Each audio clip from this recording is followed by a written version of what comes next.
હે આવું મોઢે કરું છું પણ મારું હારું કંઈ યાદ જ નથી રહેતું. સંસ્કૃત વિષય જ અઘરો છે. હે હે હે હે કેવી રીતે યાદ રહે? શ્લોકો બહુ અઘરા છે.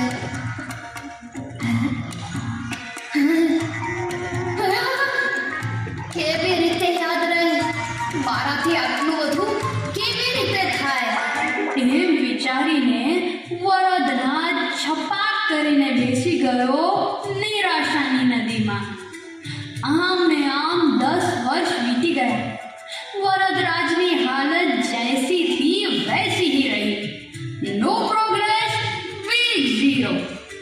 એક દિવસ ગુરુજીએ વરદરાજને કહ્યું, બેટા વરદરાજ, મેં ઘણા પ્રયત્ન કરી જોયા પણ તારા નસીબમાં વિદ્યા નથી લાગતી. તેથી તું તારા ઘરે જા અને જે કંઈ પણ મદદ બીજા કામો કરીને કરી શકાય તેમ તારા કુટુંબને મદદ કરજે. પણ તું ભણી નહીં શકે.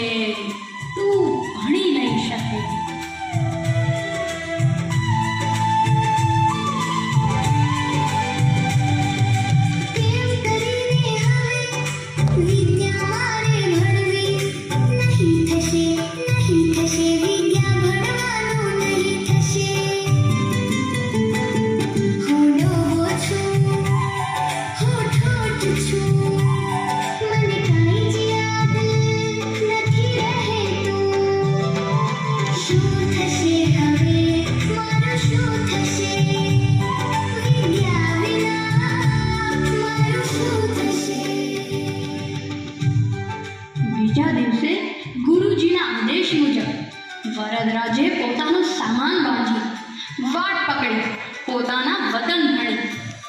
મનથી હારેલો, પ્રયત્નોથી થાકેલો, નિરાશા સાથે વરદરાજ એક ગામથી બીજા અને